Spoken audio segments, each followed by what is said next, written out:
Welcome to Life Today Live. I'm Randy Robinson.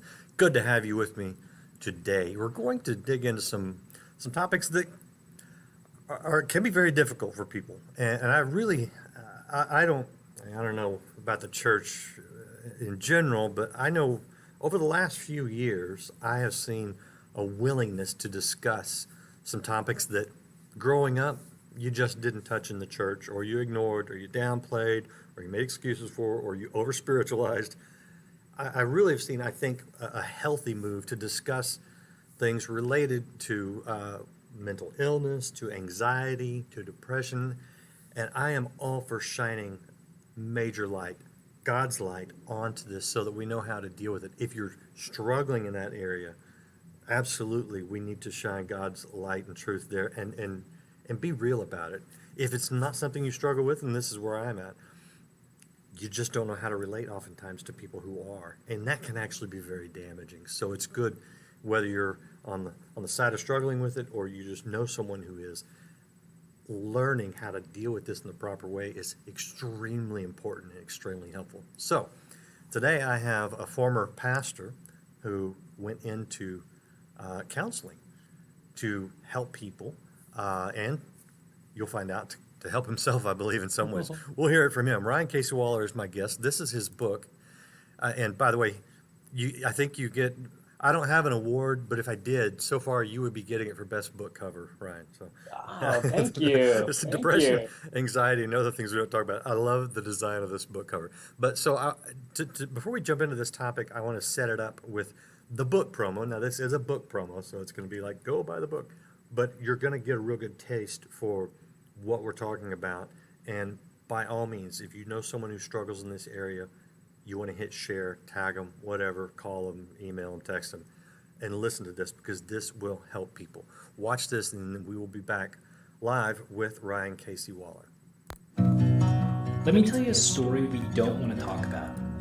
One Sunday, I was so anxious and depressed, I went to church and started preaching while I was drunk. That was a wake-up call. My name is Ryan Casey Waller. I'm a pastor, therapist, and co-sufferer. Even though I had a gorgeous family and supportive friends, I was alone and isolated. Nobody knew how much pain I was in because I didn't believe anyone in my community would understand what I was going through, so I kept it hidden. When I discovered how pervasive mental health struggles are among Americans, and that faith does not make a person immune from this suffering, I decided to become a mental health professional myself. I now believe mental health is the most important challenge of our lifetime. I put everything I've learned, both from my own depression and clinical experience, in a book which I hope you'll find helpful. It's called Depression, Anxiety, and Other Things We Don't Want to Talk About. Because the things we don't want to talk about are most often the things that destroy us, and so we must talk about them, or we'll never experience a truly abundant life. This is not a how-to book, but it will give you advice, stories, and tools to make the courageous step to talk to someone, get real help, and know that you are not alone.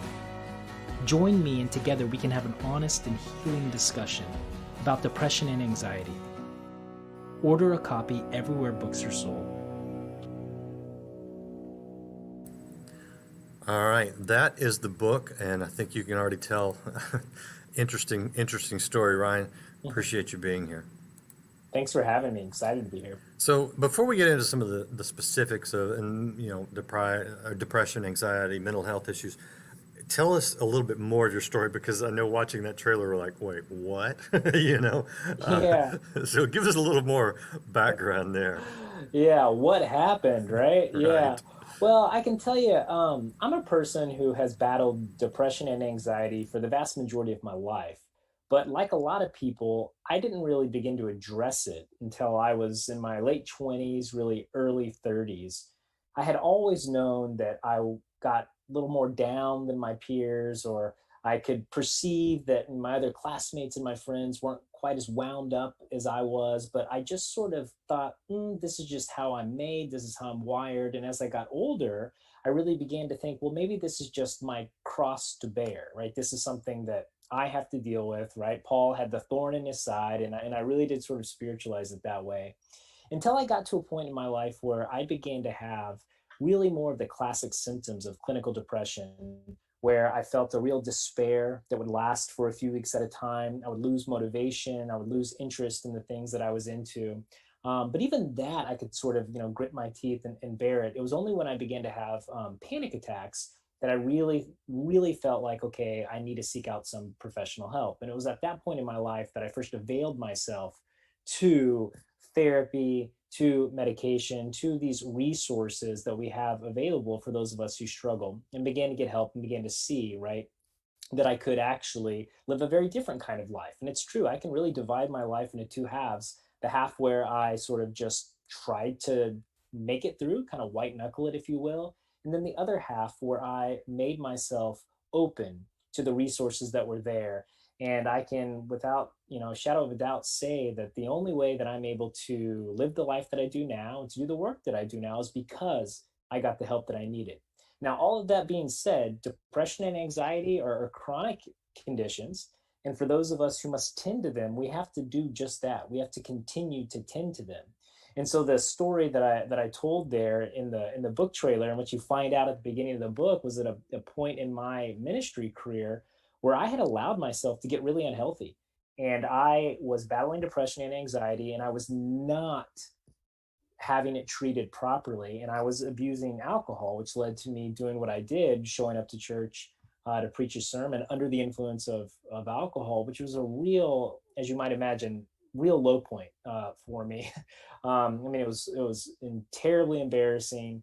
I was shameful. I felt as though I disappointed all kinds of people, embarrassed my family, and ultimately, looking back, as God can work through all things. It was a point in my life where I said, okay, I have to step back from a lot of what I'm doing, and I've got to really get serious again about taking care of myself. And ultimately, led me into another journey of healing. And so in the book, I do talk about that story, but the book is not just about my story. I reveal parts of myself as we go along, but I really want to introduce people to this conversation, normalize, hopefully destigmatize mental health and mental illness.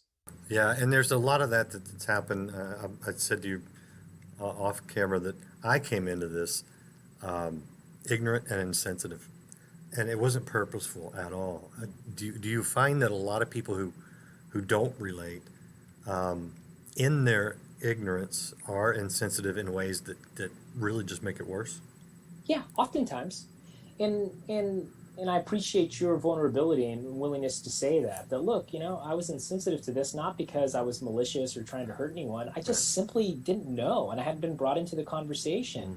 Hmm. In psychic pain, right? Depression, anxiety, or more serious forms of mental illness, schizophrenia, bipolar disorder, they can be really hard for people to understand because we can't see the pain in the same way that we can see other pains, right? If you see a bone sticking through a leg, we can all relate, even if that hasn't happened to us. We can Right. imagine, oh my goodness, right? I can put Right. myself there. I don't want to feel that. I'll Hmm. do anything I can to avoid that. I would never belittle that pain because I can imagine how intense it is. But when you see a person where the symptoms are manifesting in an inability to get out of bed, it's easier for us to be like, well, why don't you just stop being lazy and get out of bed and do what you're doing? Or a person that's paralyzed by anxiety who can't, give the presentation at work, you think, well, don't you just need to like grow up and get over it? Right? There are lots of these reactions that are actually quite normal, but that's because we haven't taken a moment to try and understand it from the person who's suffering, from their perspective, and to understand that mental health is just a part of our health. In fact, I say that mental health is the foundation of our overall health. It's critical. We all have mental health. Not everybody has mental illness, but we all have mental health. And this is one of the ways that I try to talk to people like yourself who says, look, I want to be sensitive to this, but I don't have any personal experience with it. So help me understand. Well, one of the ways that I do that is to say, think about our mental health as a continuum. Mental health and good health is on one end, mental illness is on the other. The reality is that all throughout life, we slide back and forth somewhere on this continuum, just like we do with our physical health. I mean, who amongst us can declare at any one moment that we are totally healthy? Well, nobody really, right? There are times in your life where you're further on the health end, and there are times when you're further on the illness end. So we all have mental health. So we all need to tend to the way that we think. We all need to tend to what we're putting in our bodies. We all need to tend to our thought patterns, all of that. And so just by putting us in that same category that we're all in the continuum, that begins the discussion. Now, what we have to understand is there are those of us who struggle with certain mental disorders that puts us further on the continuum down towards mental illness. And we experience pain that those on the kind of the far end of the mental health continuum don't ever feel. And that can be tough to understand. Sure. Now, as a good, I'm a graduate of Oral Roberts University, where they talk about mind, body, and spirit. Mm-hmm. And when I look at this and in talking with other people in this field, I can see how if we don't address all three things, we've got some missing components there. Yes. And I know in the church where they're going to address the spirit, it's like, okay, but you're ignoring some physical things that are going on that directly impact the brain, which is a physical thing in your head, right? And on the secular side, they may focus, let's just get the right drug combination in their body. But it's like, Right. there's a spiritual component here that needs to be addressed. Am I, in your view, is that the only way to really approach it? Oh my goodness, yes. We have to see humans in their totality, in the fullness that God has created us, if we're going to treat people in their totality. So this is one of the reasons I got really involved in this conversation.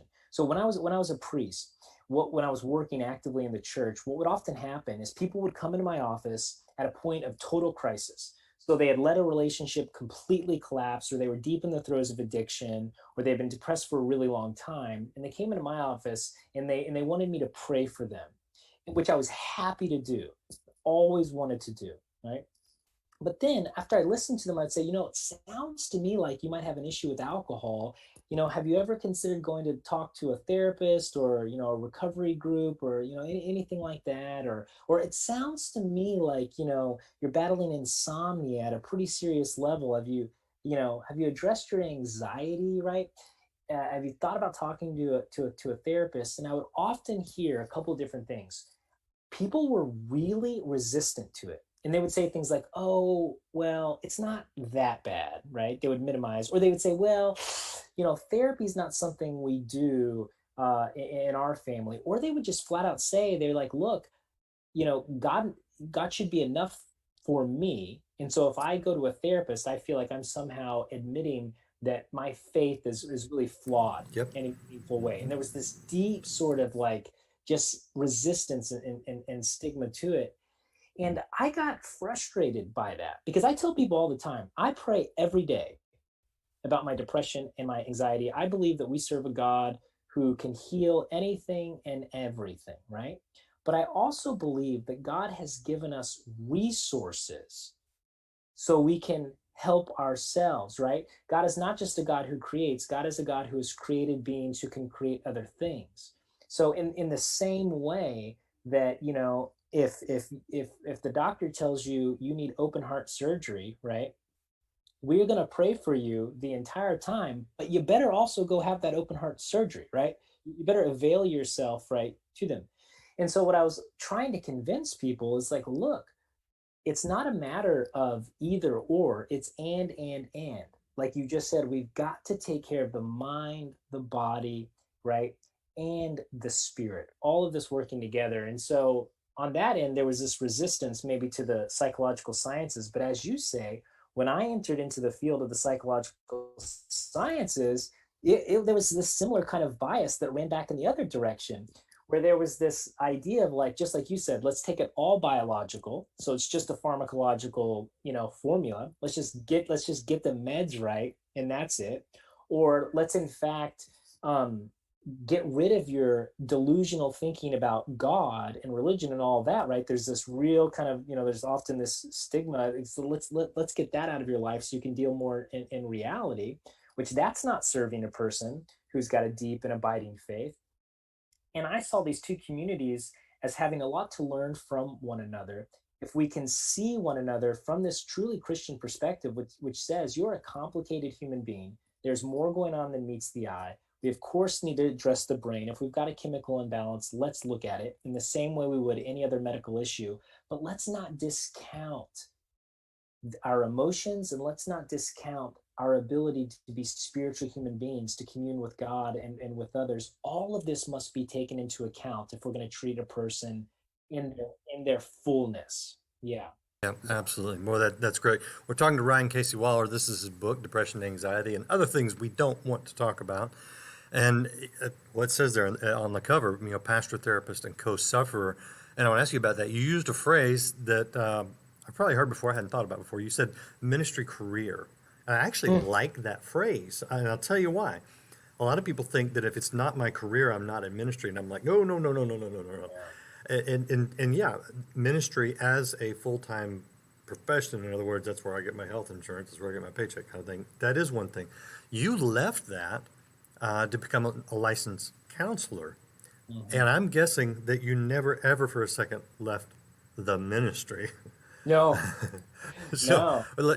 explain to me how that switched. You obviously feel like God called you from one to the other. You never left God. If anything, you expanded your ministry. What has that done for you? Well, I really appreciate you saying that, and I like that you're kind of singling that out. Absolutely. I feel as though we are all called, right, to minister, and we minister, right, the priesthood of all believers, wherever we are, right. We are called, right, to propel and push forward the gospel, right, as St. Paul told us to do. For me as a pastor, the thing that I enjoyed the most, the thing that I felt the most called to, was to be with other people in moments of crisis, right? To come alongside them and to be that presence. And so for me, this was a natural extension of that.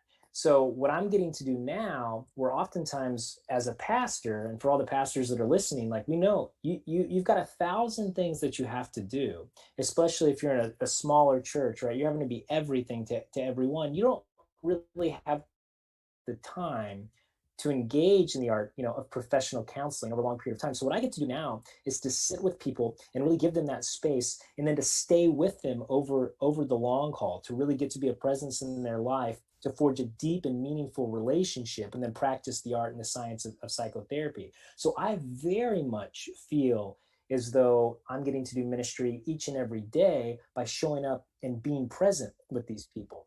And another thing that I do, and I don't always disclose this with clients, but I do when it's appropriate and I feel like they would benefit from knowing. But I'm given the opportunity to hear the intimate details of people's lives, things that they don't tell anyone else, which also gives me access to pray for them in ways that I otherwise wouldn't be able to. I mean, I hear it all. And I'll often tell people, I told a guy today who I know is going through a rough time, and he's a Christian, and he had messaged me, and I said, I just want you to know I'm praying for you today.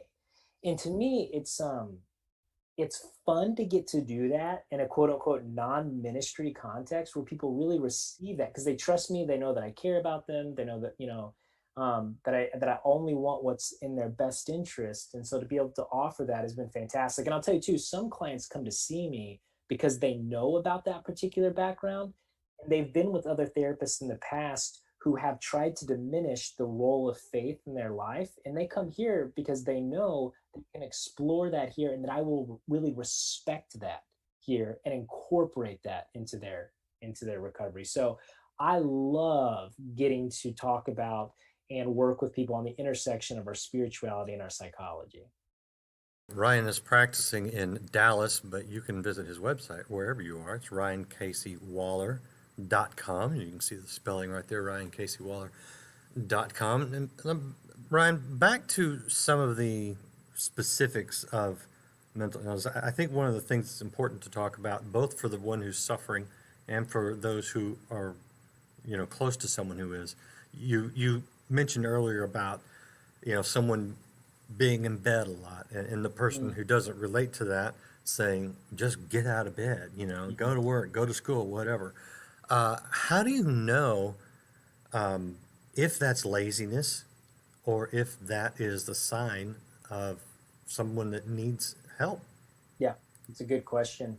If you've got someone that you love where you are noticing a real change in behavior, That's what we're typically looking for, is a sudden departure from what it is that they normally do, right? So a person who's typically really outgoing, if they all of a sudden begin to withdraw, right?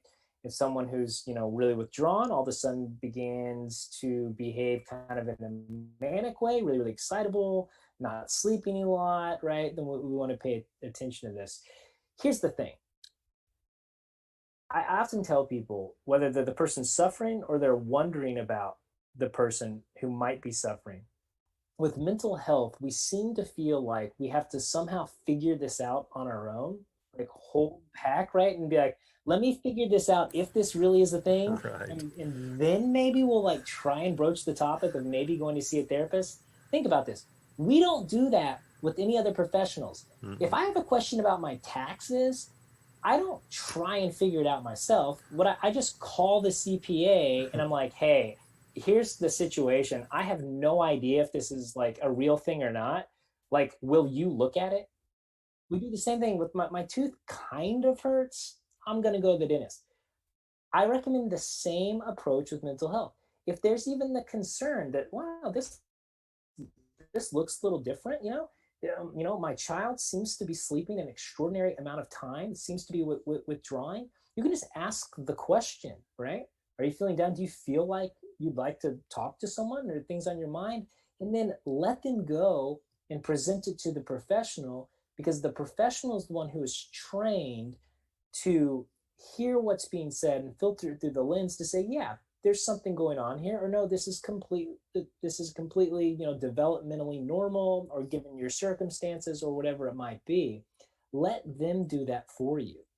You don't have to figure it out on your own. But part of the problem with this is that I can make those analogies of comparing it to the CPA or the dentist, but the reality is visiting the therapist is so highly stigmatized still in our culture. Even though we've made gains on this, it's not that simple, right? People won't easily say, oh, yeah, I've got to cut out of this meeting because I got to go talk to my shrink. Like, people just don't say that as easily as, yeah, I've got to go because my foot's been killing me and I need to have the orthopedist, look at my foot. They're more likely to say that. So this is a big reason I wrote the book, and I want to talk about not only my own struggles publicly, but our profession as a whole, is because I want to normalize this.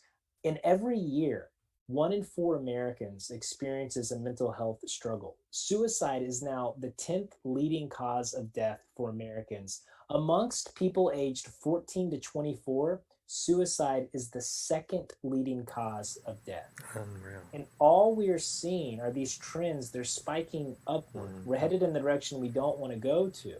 And so we've got to start talking about this, because so many people do not go and seek the resources and the help that's available to them because they don't want to be stigmatized. They don't want to raise their hand and say, I struggle with depression. They're afraid of the judgment, and rightly so in many cases, that will come. So I want to decrease that judgment if we can, and we just begin by talking about it.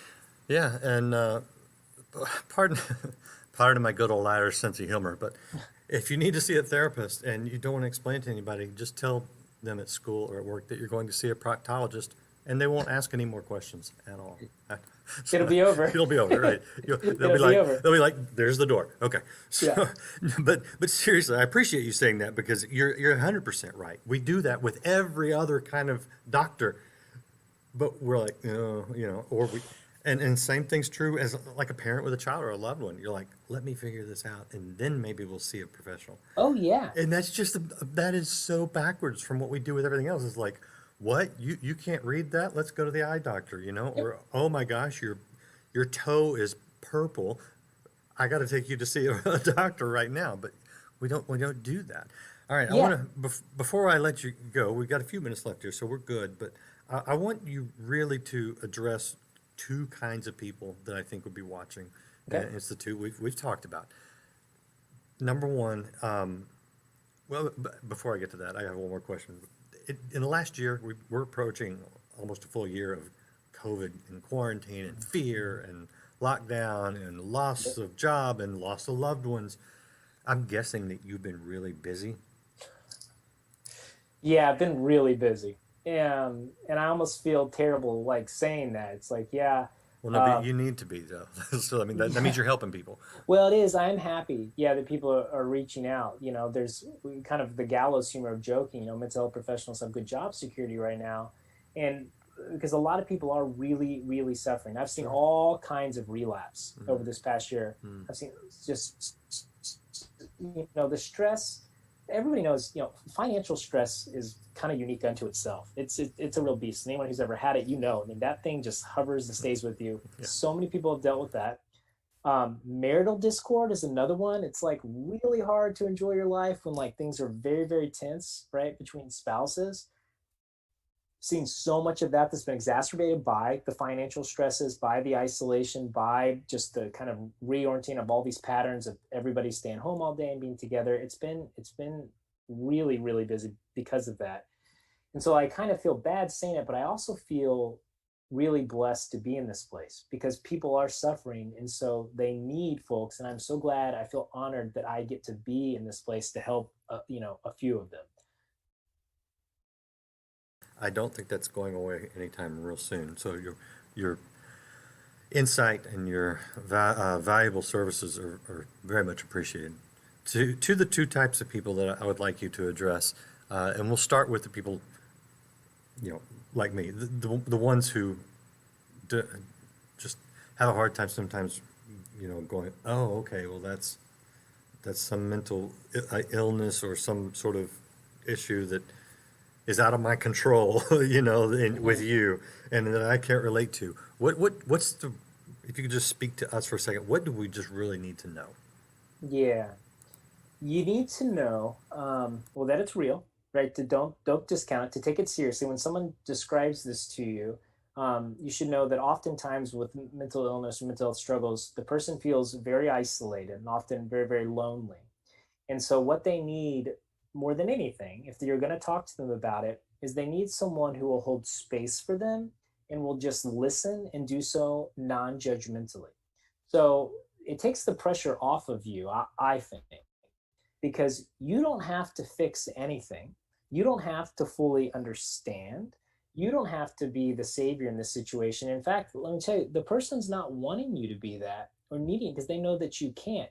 What they want, what they need is to feel like they're not alone. And so even though you can't say, well, me too, right? I've been there, you can say things like, that sounds like you're in a lot of pain. I imagine that if I felt that way, I would be hurting too. And then you can say, I'm here. I want you to know that, like, if you ever want to talk about this, um, I'm willing to listen to you. I love you and I care for you, and I may not understand it, but I'm here to listen. So you're validating their pain. You're not trying to tell them what to do. You're not trying to minimize it. You're not trying to tell them, hey, buck up, man. Or just if you just pray more, that's going to get to go away. Just listen, just listen, just listen. And let me say this, a lot of times, people who have people in their lives who are suffering, they will dance around asking the question that scares us all, which is, are you thinking about hurting yourself? Are you thinking about killing yourself? Yeah. We want to ask it, but we're afraid to ask it because we're terrified that they're going to say yes, and then we're not going to know what to do next. Let me help you with this. All you have to do is have the courage to ask the question, which is not easy. So you have to have the courage, but the next part is easy. If you can have the courage, everything else is easy. You can ask that question, are you thinking about killing yourself?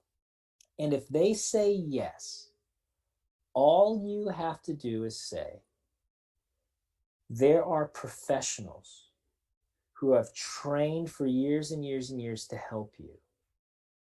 I think you should call one of them. You don't have to solve it. You don't have to save them.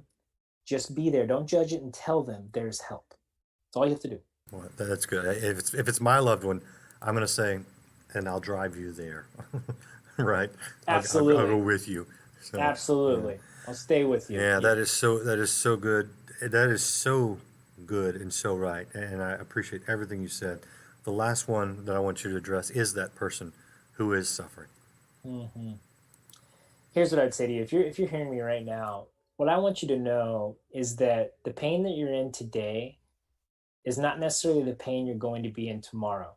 And this is one of depression's favorite lies to tell. Depression is so smart, it will tell you to do the exact opposite of what you need to do to find healing. So it'll tell you to not reach out and talk to a friend. It'll tell you to not go to that appointment. It'll tell you to skip the therapy group. It'll tell you to have another beer. It'll tell you to do exactly the thing that's going to make you feel worse. And then you're going to think this pain is going to go on forever. Here's what I want you to know. No, we don't know what's going to happen tomorrow. These issues, while they're serious and they're chronic, they're also highly treatable. About 80% of people who seek out treatment for depression report a significant drop in symptoms. Think about that. 80%. It's bad and the pain is real, but we can treat these issues and we can do so effectively. When I was at the lowest point in my life, my mom looked at me. I was a grown man, and she said, I promise you're not going to feel like this forever. And in that moment, I couldn't believe it for myself. But I thought, if she believes it, I'm going to hold out hope that someday I can believe it. And eventually I did, and it saved my life. And so if you're there today, please know I will believe it for you today. Just trust me. Open yourself to the healing that God has provided and the resources that he's given us. Tomorrow can be different than today. That is so good. And if that's you, you need to just understand that there is hope. And you've heard it today for a reason, okay? There's a lifeline, and I think it's God extending it to you. And you just follow up, listen to this man. If you want to check out the book, Ryan, thank you, by the way, for everything you've said today. It's paramount that we, especially as the church, wrap ourselves around this and embrace this sort of help. So thank you. And Thank you, sir. Yeah, I will leave you guys with the book cover again, as well as the website. And please share this with someone if you know that they need to hear it. Do it right now. And then join us again. We'll keep offering you hope, but this is a sensitive topic. This is an important topic, so I hope you will really take this to heart. There's the book, and here's the website, RyanCaseyWaller.com. Join us again next time here on Life Today Live. They will find no drought in God's ever-flowing and abundant springs of grace.